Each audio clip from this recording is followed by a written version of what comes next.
Hello and welcome back to the channel as we look back at transfer deadline day for Watford. And what a 24 hours that was. There was news coming out every few minutes. I've not stopped looking at my phone. And to be honest, I'm quite pleased it's over. Of course, you have the managerial position to resolve as well. That will be an ongoing conversation over the next few days. But today we are here to talk transfers, both with incomings and outgoings, and we'll start with Musa Sissoko. It was confirmed today that he joined Greek side Panathinaikos on a permanent deal, joining on a 1.5-year contract. Musa Sissoko, ladies and gentlemen, still has football in his legs. He certainly didn't at Watford. I'm very pleased personally to see the back of him. He wasn't someone I wanted to be leading the club as captain. And look, as I discussed in the video where we talked about Musa, he had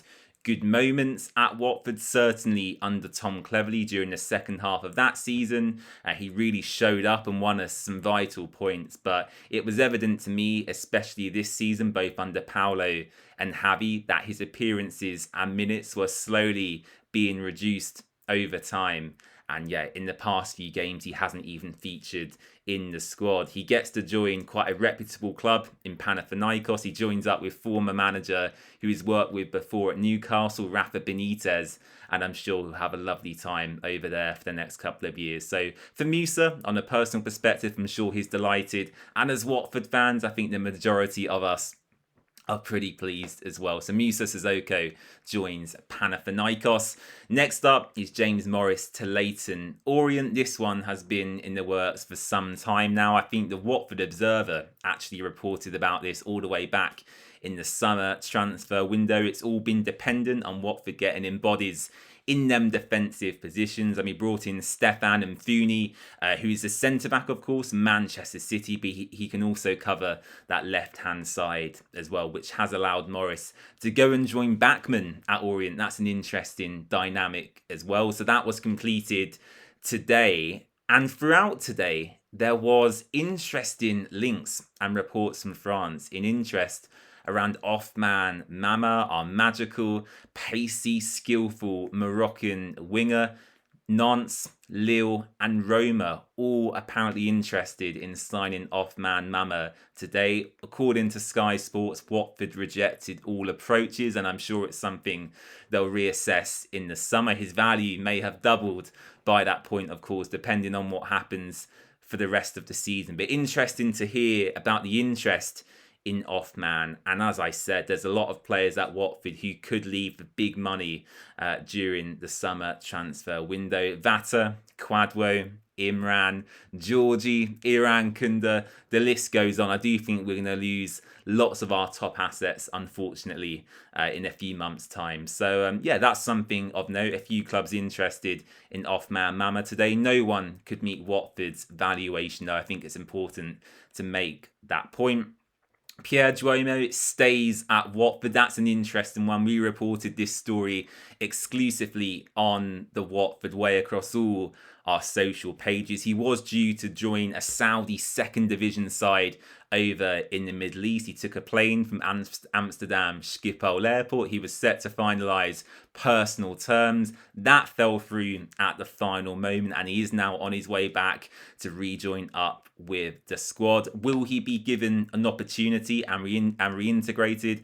Only time will tell, of course. But that move, unfortunately for Duomo, fell through at the final hurdle. News on a new midfielder now. Pierre Ekwah signs from French side St Etienne on loan until the end of the season. The former Sunderland man has been brought to the club to bolster our midfield options. We're of course delighted to have Eduardo Bove here, but we're unsure on how long it will take him to get fit this season. And Hector Cipriani, according to reports, has suffered a real long-term ankle injury. According to a few insiders, that could be a couple of months before we see Hector Cipriani back on the pitch. So we needed someone arguably in that position, and the club have decided to go with a player who has experience in this league. He was really good for Sunderland on his day. I do feel when he's on top form, Ekwah, he is one of the best players in his position in the division.